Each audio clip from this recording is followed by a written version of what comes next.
안녕하십니까? 지금부터 사도신경을 하심으로 학부 체프를 시작하도록 하겠습니다. 나는 전능하신 아버지 하나님, 천지의 창조주를 믿습니다. 나는 그의 유일하신 아들 우리 주 예수 그리스도를 믿습니다. 그는 성령으로 잉태되어 동정녀 마리아에게서 나시고 본디오 빌라도에게 고난을 받아 십자가에 못 박혀 죽으시고 장사된 지 사흘 만에 죽은 자 가운데서 다시 살아나셨으며 하늘에 오르시어 전능하신 아버지 하나님 우편에 앉아 계시다가 거기로부터 살아있는 자와 죽은 자를 심판하러 오십니다. 나는 성령을 믿으며 거룩한 공교회와 성도의 교제와 죄를 용서받는 것과 몸의 부활과 영생을 믿습니다. 아멘. 오늘 함께 나누실 하나님의 말씀은 누가복음 5장 1절부터 11절까지입니다. 제가 읽어드리겠습니다. 무리가 몰려와서 하나님의 말씀을 들을새 예수는 게네사렛 호숫가에 서서 호숫가에 배 두 척이 있는 것을 보시니 어부들은 배에서 나와서 그물을 씻는지라. 예수께서 한 배에 오르시니 그 배는 시몬의 배라. 육지에서 조금 떼기를 청하시고 앉으사 배에서 무리를 가르치시더니 말씀을 마치시고 시몬에게 이르시되 깊은 데로 가서 그물을 내려 고기를 잡으라.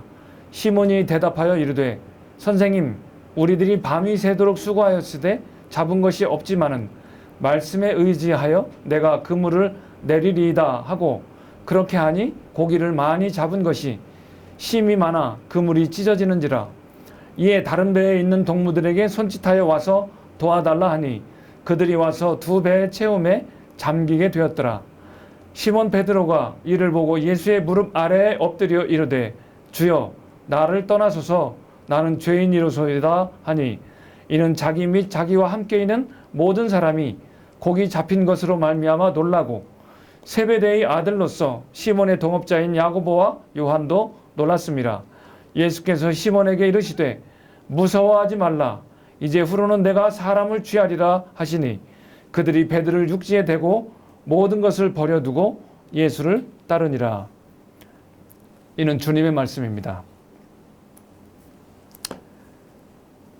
여러분, 주변에 보면 어떤 사람은 일이 술술 잘 풀리는데 어떤 사람은 어렵게 힘들게 살아가는 사람들이 있지요.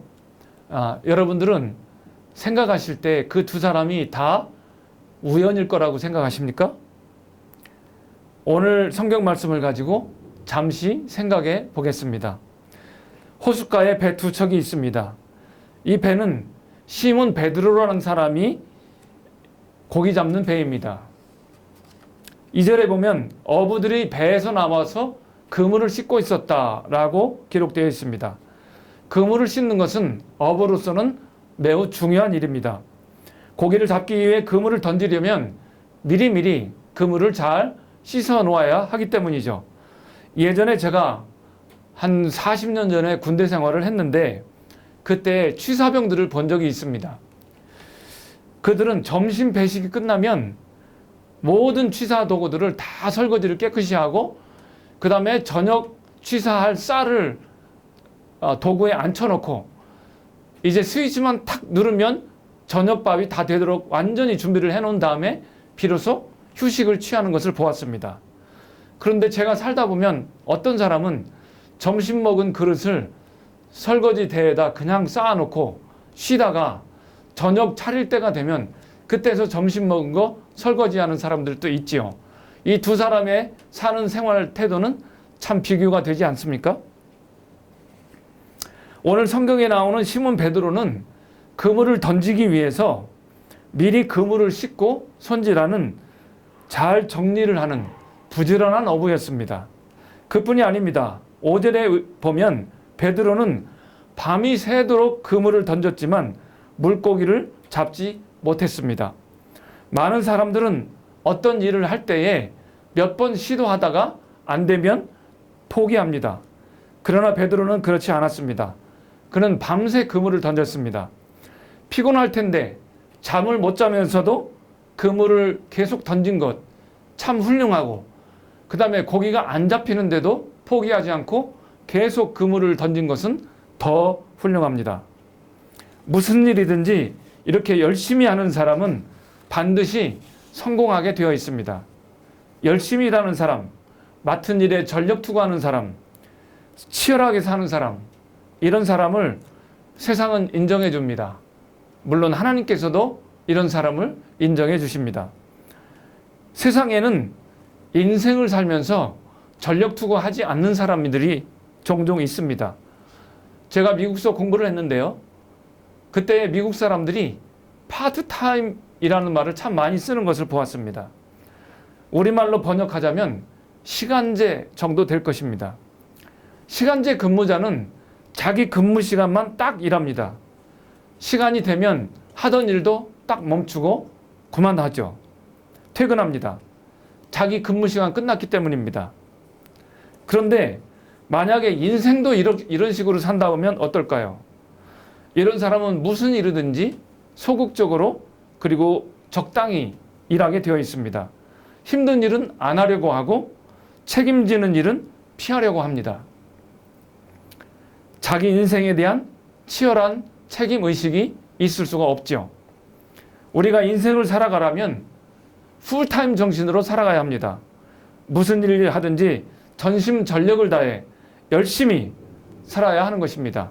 이렇게 열심히 일하는 시몬에게 예수님이 찾아오셨다는 사실을 우리는 주목해야 합니다. 예수님도 베드로의 성실함을 인정하신 것입니다. 베드로에게 찾아오신 예수님은 그에게 도전을 주셨습니다. 깊은 곳으로 가서 그물을 던져라. 한번 생각해 봅시다. 시몬의 직업은 무엇입니까? 어부입니다. 예수의 직업은 무엇입니까? 목수입니다. 아버님이 목수였지 않습니까? 자, 평생 어부인 베드로와 목수의 아들인 예수, 둘이 고기잡이 내기를 한다면 누가 더 잘 잡을까요? 여러분은 어느 편에 돈을 거시겠습니까? 저 같으면 베드로에게 걸겠습니다. 베드로는 어려서부터 갈릴리 호수에서 물고기를 잡으면서 잔뼈가 굵은 사람입니다. 목수의 아들인 예수가 고기잡이인 베드로에게 무엇을 안다고 깊은 데로 그물을 던지라고 말을 할 수 있을까요? 베드로가 볼 때 참 가소로운 일 아닐까요? 제가 시몬 베드로라면 이렇게 말했을 것 같아요. 예끼 여보시오, 고기잡이에 대해서는 내가 당신보다 전문가야. 당신이 뭘 한다고 그래? 나는 이 갈릴리 호숫가에서 잔뼈가 굵은 사람이고 어렸을 때부터 여기서 고기 잡으면서 큰 사람인데 이 호수에 물고기들이 저녁 때는 어디에 모여있고 새벽에는 어디에 모여있는지 나는 손바닥 보듯이 훤히 보는 사람이야. 그런데도 내가 오늘 못 잡았잖아. 오늘은 안 되는 날이야. 내가 이렇게 말했을 것 같아요. 제가 베드로라면. 그런데 베드로는 달랐습니다. 그는 받아들이기 어려운 예수의 말씀에 순종했습니다. 확실히 그는 예수의 수제자가 될 자질이 있었던 것 같습니다. 그는 이렇게 말했습니다. 선생님이여, 우리가 밤이 맞도록 수고를 하였지만 얻은 것이 없는데 말씀에 의지하여 내가 그물을 내리겠습니다. 무슨 뜻입니까? 내가 생각할 때 이해가 안 되지만 당신 말 참 받아들이기 어렵지만 헛수고인 줄 뻔히 알지만 괜히 시간만 낭비하는 거 뻔히 알지만 그래도 당신이 말하니 내가 한번 해보겠소. 그런 뜻이겠죠. 이렇게 순종하여 베드로가 다시 그물을 던졌을 때 어떤 일이 일어났습니까? 그물이 찢어질 정도로 고기를 많이 잡았습니다. 이것을 어떻게 설명할 수 있을까요? 갈릴리 호수에서 고기잡이로 잔뼈가 굵은 베드로가 밤새 그물을 던질 때는 그렇게도 없던 물고기들이 목수의 아들, 비전문가, 예수님이 가르친 곳에 그물을 던졌더니 헤아릴 수 없이 많은 고기가 잡혔습니다. 베드로가 밤새도록 그물을 던지면서 바다 어디엔들 그물을 안 던져봤겠습니까? 다 던져봤을 거예요. 그런데도 못 잡았습니다. 그런데 예수께서 말씀하신 곳에서 그 타이밍에 어떻게 그렇게 많은 고기가 올라올 수 있단 말입니까? 이 사실을 어떻게 설명할까요? 이것은 예수님의 신성, 즉 하나님의 아들의 신적인 능력, 이거 이외에는 설명할 방법이 없습니다. 다시 말하면 예수님은 창조주, 우주의 왕, 하나님의 아들의 능력으로 그 시간에 그곳으로 물고기를 몰아오셨던 것입니다. 이것은 제 말이 아니고 유명한 주석가가 한 말입니다. 이 설명보다 더 타당한 설명이 있을까요? 이 사건은 인간의 이성이나 논리로는 절대 설명될 수 없는 사건입니다. 그렇다면 오늘 성경이 주는 교훈은 무엇입니까? 베드로의 실패와 예수님의 성공을 통해서 인간의 제한성과 예수님의 무한하신 능력을 얘기하고자 하는 것입니다. 시몬 베드로는 숙련된 어부입니다. 그는 고기잡이에 관한 많은 경험과 노하우를 가지고 있습니다. 그는 함께 일하는 동료도 있습니다. 인적인 네트워킹이 좋죠. 또 그는 자본이 있습니다. 고기잡이 배가 그의 자본이죠. 제가 옛날에 미국에서 유학을 마친 후에 한국에 귀국해서 잠시 인천에서 목회를 한 적이 있었습니다. 그때 우리 교회 성도님 중에 선장님이 계셨어요. 남의 배에서 월급 선장을 하시다가 어느 날 자기가 배를 샀다고 첫 출항을 한다고 저에게 인천항에 와서 기도를 해달라고 요청을 했습니다. 그래서 제가 인천 부둣가에 가서 배에 올라서 간절하게 기도를 해 주었습니다. 그때 제가 기도 끝나고 집사님께 물었어요. 선생님, 이 배 얼마 주셨어요? 그랬는데 그때의 중고 배였는데도 그때가 1997년이었는데 2억 몇 천만 원을 줬다고 했습니다. 그래서 배가 굉장히 비싸구나라고 하는 것을 제가 그때 알게 되었습니다. 어쨌든 이 베드로는 자신의 경험과 자신의 노하우와 자신의 자본을 가지고 열심히 고기잡이를 하던 사람이었습니다. 그런대로 살만했습니다. 사업이 잘 되었습니다. 그런데 어느 날 밤새도록 그물을 던졌지만 한 마리도 잡지 못했습니다. 이것이 인생입니다.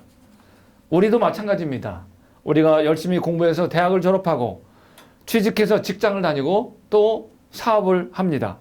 내 지식, 내 경험, 내 자본, 내 인맥을 가지고 열심히 일합니다. 성공할 때도 있지만 실패할 때도 있습니다. 실패와 시련을 맞이할 수 있습니다. 하나님 없는 인생은 이렇게 항상 한계에 도달할 수밖에 없는 것입니다. 베드로는 이러한 한계의 상황, 실패의 현장에서 자신에게 찾아와 말을 거시는 예수님의 말씀에 순종을 하였고 그 결과 상상도 못할 놀랄만한 성공을 거두었습니다. 그물이 찢어질 정도로 물고기를 많이 잡은 것입니다. 예수님께 순종하면 성공할 수 있습니다. 예수님과 함께하면 실패하지 않습니다. 그러나 여러분, 이것이 다가 아닙니다. 여기에 또 하나의 놀라운 반전이 있습니다. 많은 물고기를 잡은 베드로, 그가 물고기를 다 길어 올린 후에 육지에 내리자마자 예수 앞에 무릎을 꿇고 엎드려 말했습니다. 주여, 나를 떠나소서. 나는 죄인입니다. 여러분, 예수님의 말씀을 따라 물고기를 많이 잡고 성공하고 부자가 되면 그것으로 좋은 거 아닙니까? 베드로는 왜 예수님에게 자신을 떠나달라고 요청을 했을까요? 그는 예수님 안에 있는 신성을 보았던 것입니다. 즉, 예수 안에 있는 하나님 되심을 보았던 것입니다. 이분이 단순히 목수의 아들, 자신보다 조금 더 비범한 한 인간이 아니라 그분이 바로 하나님의 아들이고 신적인 능력을 지니신 분이라고 하는 사실을 그는 깨달았던 것입니다. 우리도 마찬가지입니다. 우리가 예수님을 진정, 인격적으로 만난다면 진실로 우리는 그분 앞에 엎드릴 수밖에 없는 것입니다. 그분의 신적인 능력, 그분의 거룩하심, 그분의 영광 앞에 납작 엎드릴 수밖에 없는 것입니다. 그리고 우리도 이렇게 고백하게 됩니다. 주님, 저를 떠나소서. 저는 죄인입니다. 여러분 가운데 이런 고백을 하신 분이 계시죠? 이때에 주님은 베드로에게 새로운 사명을 주셨습니다. 무서워하지 말라. 이제 후로는 내가 사람을 낚는 어부가 되리라. 베드로는 예수님을 진짜로 인격적으로 만나고 나서 새로운 사명을 부여받았습니다. 새로운 사람이 된 것입니다. 새로운 정체성으로 살아가게 된 것입니다. 오늘 우리도 마찬가지입니다. 우리가 주님 앞에 엎드려 주님, 당신은 하나님의 아들 구세주 제 인생의 주인이십니다 라고 고백을 하면 주님께서는 우리를 새로운 사람으로 변화시켜 주실 것입니다. 우리에게 새로운 사명과 새로운 정체성을 부여해 주실 것입니다. 여러분, 이번 학기 서울신학대학교에서 예수님을 인격적으로 만나고 새로운 사람으로 변화되시기를 축원합니다. 예수께서 주시는 새로운 정체성으로 새로운 사명을 가진 새 사람으로 거듭나시기를 바랍니다. 여러분의 앞날에 하나님의 놀라우신 축복이 함께 하시기를 간절히 기원합니다. 기도하겠습니다. 하나님 감사합니다. 2020년도 이 봄학기에 만물이 약동하는 이 새 봄에 우리 서울신학대학교에 보내주신 신입생들과 또 다시 돌아온 재학생들 이 모두를 이 캠퍼스에서 만나게 하시니 감사를 드립니다. 이들이 새로운 꿈과 희망을 가지고 우리 서울신학대학교 선지 동산에 찾아왔으니 하나님께서 이들을 한 사람 한 사람 어루만지시고 그들의 마음을 헤아리시며 그들에게 새로운 비전과 새로운 정체성과 새로운 꿈을 허락하여 주시옵기를 간절히 간구하고 원하옵나이다. 귀하신 예수 그리스도의 이름으로 기도하옵나이다. 아멘. 이제는 우리 주 예수 그리스도의 은혜와 하나님 아버지의 극진하신 사랑하심과 성령의 감화 감동해 주신 은총이 이 자리에 함께한 저희 모두 위에 이제로부터 영원히 함께 하시기를 간절히 축원하옵나이다. 아멘.